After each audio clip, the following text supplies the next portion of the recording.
acuerdo a diversas publicaciones e incluso la experiencia propia, la medicina puede ser hasta un 50% más cara que en Centroamérica y hasta en muchos países de Latinoamérica. Se han presentado proyectos de ley, se han hecho gestiones, pero esto no ha cambiado en lo absoluto. El presidente electo anuncia que trabajará en esto y que por decreto bajará estos costos. Vamos a profundizar en este tema y lo hacemos de la mano de Daniel Suchard. Daniel, muy buenos días, adelante.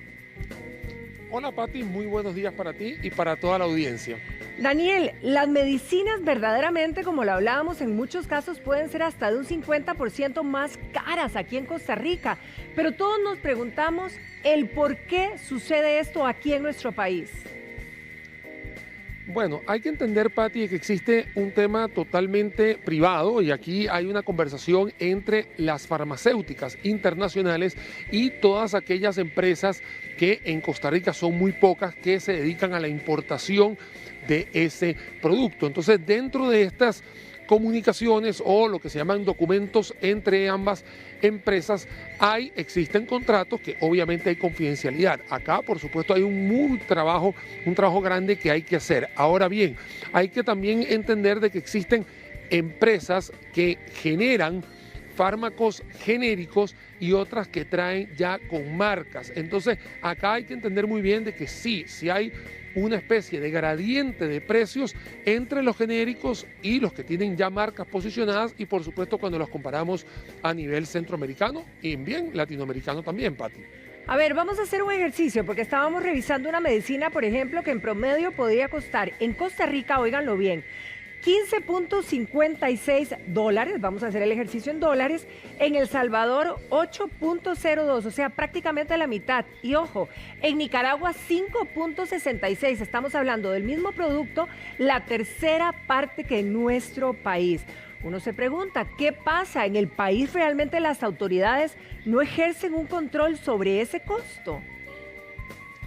Bueno, en realidad, Patricia, hay una gran cantidad de variables y componentes que pueden determinar de que un país tenga medicinas más caras que otras. Recordemos que acá pagamos más tributos que en otros países, cargas sociales más altas, incluso los alquileres, la gasolina. Existen costos y cargos operativos que pueden ser incluso más altos si los comparamos con otros países. Entonces, todo eso se ve también reflejado en el precio final que pagamos todos los consumidores. Y por otro lado, como bien había comentado al inicio, existen contratos de confidencialidad, obviamente, entre estas empresas de la industria, donde también tiene que ver con el tamaño del mercado. Recordemos que nosotros somos 5 millones, El Salvador son un poco más de 6, en Nicaragua también, incluso cuando comparamos con países como España, Francia, que son países de 40, 50 millones, ahí también existen este tipo de ventas al por mayor, por economías de escala. Hay muchas variables en las cuales uno pudiera tomar consideración por qué Costa Rica está reflejando precios mucho más caros que en otras latitudes. Patricia. Ahora, también experimentamos en diferentes productos en el país, ¿verdad? A propósito de la pandemia, a propósito del tema de todas las importaciones, aduanas, etcétera, todo lo que hemos vivido en este tiempo.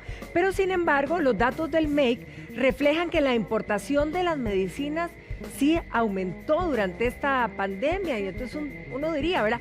Hay de todo, ¿por qué los precios tan altos?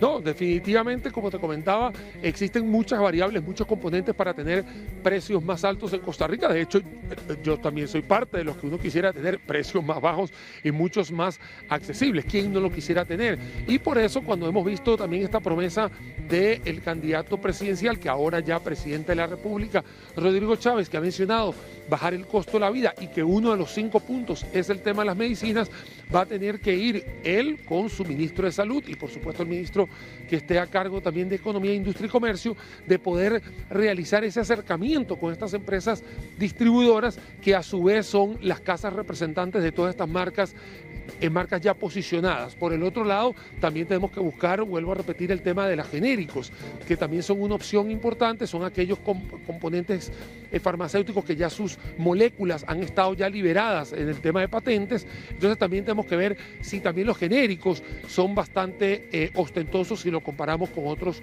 países de la región. Al final se termina siendo Costa Rica un país caro, no solo en medicinas que nos trae hoy en la mañana, sino también en otros componentes y en otras cadenas, ya sea en la parte alimenticia, ya sea en la parte de gasolina, etcétera. Entonces hay un gran trabajo que tiene el gobierno nacional para poder bajar el costo de la vida y que hoy nos trae Patricia en el tema de las medicinas. Bueno, si en estos tiempos se ha tratado de hacer, ¿verdad?, diferentes cosas para bajar estos precios, la pregunta es, ¿quién le pone el cascabel al gato? ¿Qué tiene que hacer el gobierno? ¿Qué debería de hacer para lograr el cometido? Bueno, lo primero que tiene que hacer un gobierno, ya sea el que o cualquiera que esté, tiene que acercarse directamente a estas casas distribuidoras, porque al final son aquellas las que tienen el contrato con las casas farmacéuticas a nivel internacional. Y segundo, no llegar con lo que se llama la vaina vacía, eso quiere decir sin mostrar la espada, tiene que saber todo alrededor del estudio de los precios, qué es lo que ha sucedido a la cadena de valor completa y llegar con las propuestas. Creo que también la imposición de cualquier persona podría acarrear también un anticuerpo a nivel comercial. Entonces yo lo que vería, digamos como especialista en el área, es hacer un acercamiento ya con todos los estudios bien hechos, con las demostraciones y decir, acá es donde le vamos a poner el cascabel, sí, así mismito, en esta parte. Eso quiere decir que en toda la cadena de valor vemos aranceles, vemos margen de distribución, qué es lo que está sucediendo, rotación del producto. Y aquí en lo último que te comento, Patricia, es que no es lo mismo un psicotrópico que una pastilla para el dolor de cabeza. Uno tiene una alta rotación, el otro no. Entonces no es tan fácil de decir todos los medicamentos son iguales. Hay medicamentos que son mucho más vendibles o de rotación más alta comercialmente hablando. Hay otros que son todavía muchísimo más específicos o tienen una menor rotación. Así que cualquier cosa que vaya a hacer el gobierno, la recomendación siempre es ir con todos los argumentos, como decir, con todos los pelos de la burra en la mano y no llegar con la vaina vacía, como se dice coloquialmente. Daniel, muchísimas gracias por profundizar en esta explicación, que pases un feliz día y ojalá que esta promesa se cumpla a corto plazo en este nuevo gobierno. Pero bueno, ahora vamos a hablar... Exactamente. Gracias, Daniel.